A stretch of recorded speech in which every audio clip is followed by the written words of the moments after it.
Hello friends.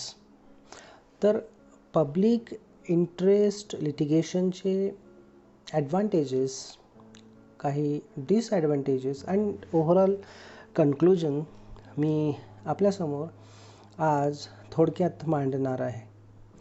तर सुरुवातीला ॲडव्हान्टेजेसच्या दृष्टीनं मी तुम्हाला काही मुद्दे सांगेन की पब्लिक इंटरेस्ट लिटिगेशन हे एक खूप महत्त्वाचं टूल आहे, हा एक मार्ग आहे. आणि कशासाठी? तर मानवी हक्कांचं संरक्षण करण्यासाठी आणि ज्यांना हक्क मिळत नाहीत किंवा हक्क नाकारले गेले आहेत अशा समाजातील घटकांना पब्लिक इंटरेस्ट लिटिगेशन द्वारे त्यांचे हक्क त्यांना मिळवण्याची व्यवस्था किंवा तो न्यायव्यवस्थेमार्फत हायकोर्ट्स आणि सुप्रीम कोर्टमार्फत केला जाऊ शकतो. तर जे इंडिव्हिज्युअल्स आहेत किंवा जे ग्रुप्स आहेत, अफेक्टेड आहेत, जे सफर होत आहेत, ते एका साध्या पत्राद्वारे सुद्धा कोर्टाकडे दाद मागू शकतात आणि कोर्ट त्यानंतर नियमाप्रमाणे ॲक्शन घेऊ शकतं, पुढच्या गोष्टी पार पाडतं. तर नागरिकांना आपले हक्क मागण्यासाठीचा हा एक सर्वात स्वस्त, it is a cheap remedy. आणि एस्पेशली जिथं गुन्हेगारी वृत्तीचे सुद्धा काम होतात आणि समाजाला घातक आहेत, अशा विरोधात सुद्धा अगदी नॉमिनल रेटमध्ये कमीत कमी खर्चात पब्लिक इंटरेस्ट लिटिगेशन फाईल केली जाऊ शकते.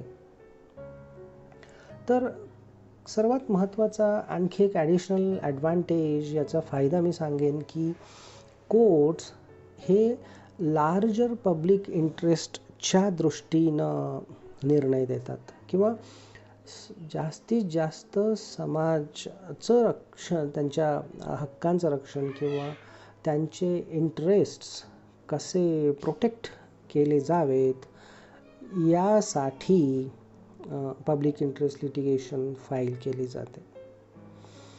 तर मुख्यत्वे करून in addition to human rights, consumer वेलफेअरचे पण विषय असतात आणि ओव्हरऑल पर्यावरणाचं रक्षण हे यामध्ये सुद्धा आजकाल पब्लिक इंटरेस्ट लिटिगेशन्स फाईल केल्या जात आहेत आणि त्याचे योग्य निर्णयसुद्धा होत आहेत. तर पब्लिक इंटरेस्ट लिटिगेशनमुळे जे आपल्या इन्स्टिट्यूशन्स आहेत, तिथले ऑफिसर्स आहेत आणि तिथं त्यांना काही ठराविक ड्युटीज दिलेल्या असतात, तर त्याच्यावर वॉच ठेवला जातो. ते आपली ड्युटीज अँड रिस्पॉन्सिबिलिटीज योग्य प्रकारे परफॉर्म करत आहेत की नाहीत, ओके, यावर वॉच, या पब्लिक इंटरेस्ट किंवा त्यामध्ये नियमानुसार किंवा काळाच्या ओघानुसार जे काही बदल हवे आहेत, ते बदल जनहितार्थ, लार्जर पब्लिक इंटरेस्टच्या निमित्तानं घडवून आणले जातात. तर समाजातील जे सामाजिकदृष्ट्या आणि आर्थिकदृष्ट्या, सोशली आणि इकॉनॉमिकली वीक घटक असतात, इवन त्यांच्याकडे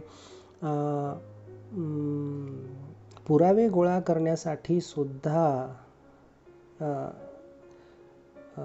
पैसे नसतात किंवा ते सोय करू शकत नाहीत, अशा वेळेला कोर्ट स्वतःच ऑर्डर काढून एक कमिशन अपॉइंट करू शकतं.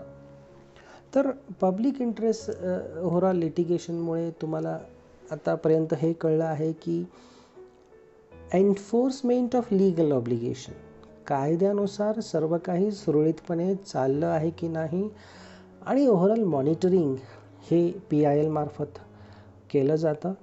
आणि मुख्यत्वे करून एक चीफ ऑब्जेक्टिव्ह याचा असा आहे की जस्टिस फॉर ऑल, सर्वांना न्याय मिळाला पाहिजे.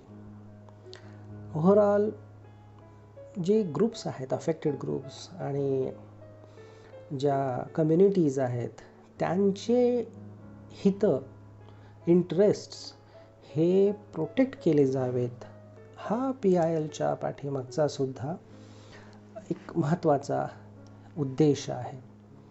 तर तुम्हाला लक्षात येईल की पब्लिक इंटरेस्ट लिटिगेशनमुळे किंवा अशा प्रकारच्या सुप्रीम कोर्ट किंवा हायकोर्ट्समध्ये केसेस लढल्या गेल्यामुळे लँडमार्क जजमेंट्स खूप महत्त्वाच्या, ज्याच्यामुळे आपली देशाची प्रगती, समाजातील वेगवेगळ्या भागांमध्ये असणाऱ्या गोष्टींचं सोल्युशन, जिथे इश्यूज आहेत, जिथे काही कॉन्फ्लिक्टिंग कंडिशन्स आहेत, त्या सॉल्व करण्यासाठी खूप मोठी मदत झालेली आहे.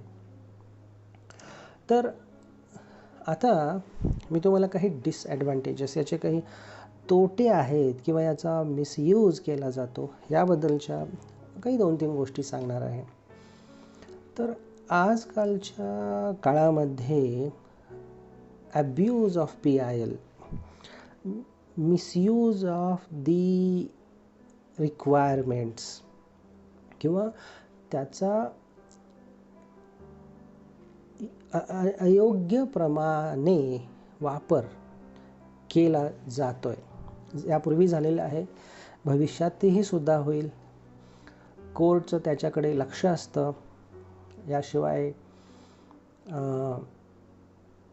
अगदी रिसेंटली न्यूज मी एक वाचली की फ्रिव्हॉलस PIL फाईल केल्यामुळे कोर्टाने त्या पार्टीला काही लाखांचा दंड सुद्धा लागू केला. तर यापूर्वी अशा केसेस झाल्या आहेत, ज्या चुकीच्या असतात, त्या कोर्टांच्या लक्षात येतात. तर पब्लिक इंटरेस्ट लिटिगेशनमुळे हरासमेंट, दुसऱ्या पार्टीची हरासमेंट करण्याचे उद्योग किंवा फ्रिव्हॉलस, खोट्या जनहित याचिका किंवा चुकीच्या हेतूनं फाईल केल्या जातात. याचं मुख्य कारण म्हणजे याला काही खूप मोठ्या प्रमाणात खर्च येतो किंवा फीज लागते असं नसल्यामुळं. तर अब्यूज ऑफ PIL हे अगदी आजकालच्या काही घटना जर आपण केसेस बघितल्या तर खूपच कॉमन झालेले आहेत अब्यूज ऑफ PIL, आणि यातून कोर्टाचा वेळ वाया जातो. याशिवाय महत्त्वाच्या पब्लिक इंटरेस्ट, रिअली जे इंटरेस्ट जिथं दिला पाहिजे, अशा गोष्टी बाजूला राहतात. तर त्याला म्हणेन मी ज्युनियन कॉजेस, ज्याला खरोखरच गरज आहे अशा समाज हितोपयोगी गोष्टी बाजूला पडतात. आणि होतंय काय की प्रायव्हेटली मोटिवेटेड किंवा पॉलिटिकली मोटिवेटेड इंटरेस्ट इथे येतात.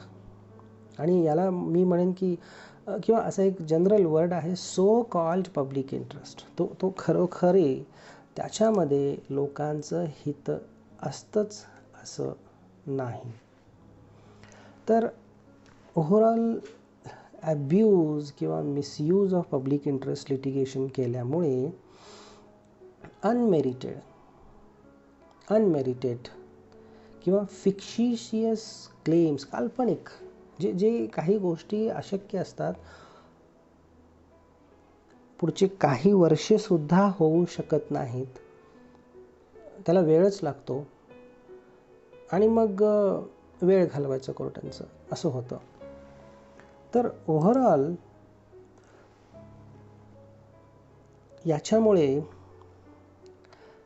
आपल्या प्रशासनाची इमोबिलिटी आणि इनइफिशियन्सी, म्हणजे काम खरोखरीच ते करतात का, किंवा ओव्हरऑल त्यांची कामामध्ये असणारी तत्परता किती आहे हे दिसून येतं.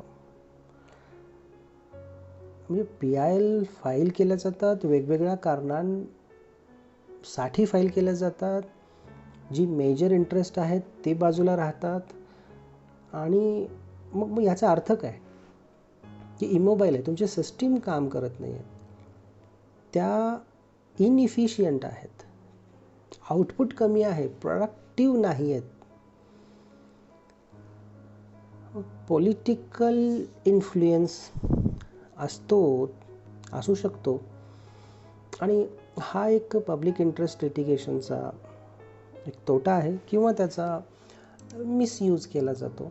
अगदी प्रत्येक भागामध्ये आपल्या भारत देशाच्या वेगवेगळ्या प्रकारच्या घटना झालेल्या दिसून येतात आणि काही वेळेला पब्लिक इंटरेस्ट लिटिगेशन हे एक्सपेन्सिव्ह असतं, वेळ खाऊ असतं, टाईम कन्झ्युमिंग असतं आणि मुख्यत्वे करून असे काही डिसिजन्स येऊ शकतात की ज्या कम्युनिटीजना योग्य न्याय मिळायला पाहिजे तो मिळत नाही आणि कदाचित थोडे अपोजिट डिसिजन्स, ॲडवर्स डिसिजन्ससुद्धा येऊ शकतात. तर ओव्हरऑल कन्क्लुजनमध्ये मी तुम्हाला सांगेन की पब्लिक इंटरेस्ट लिटिगेशनमुळे गरिबांना न्याय मिळतोय, समाजामध्ये समानता आपल्याला पसरवायची आहे, इक्विटी सर्वांना मिळाली पाहिजे आणि हे एक ऑथेंटिक ऑफिशियल टूल आहे, इन्स्ट्रुमेंट आहे की आजपर्यंत PIL फाईल केल्यामुळे आपल्या देशाची प्रगतीच झालेली आहे. समाज हितोपयोगी निर्णय न्यायालयांकडून आलेले आहेत, हे खूप गरजेचं आहे. तर ओव्हरऑल समाजामध्ये बदल घडवण्यासाठी, सोशल चेंज कॅरी आउट करण्यासाठी पब्लिक इंटरेस्ट लिटिगेशन खूप मोठी भूमिका बजावत आहे. पण याच्या पुढे मी असं म्हणेन की समाजातील प्रत्येक घटकाचा हितांचं रक्षण आणि त्यांचं वेलफेअर झालं पाहिजे, कल्याण झालं पाहिजे आणि ओव्हरऑल की जनरल पब्लिकला जे काही बॅटल्स म्हणेन किंवा पब्लिक इंटरेस्ट लिटिगेशन्स फाईल केल्या जातात, यामुळे हित लोकांचंच होतं आणि इन फ्युचरसुद्धा जनहिताच्या बाजूनच निर्णय, कारण त्यांच्यासाठीच ते आहे, लागतील. पण कोर्टांनी खूप काळजीपूर्वक ज्या काही PIL दाखल केल्या जातात त्याकडे सुद्धा लक्ष दिलं पाहिजे. पेटिशनर म्हणतात, जे पेटिशनर कोर्टांकडे अप्रोच होतात, तर कारण काही वेळेला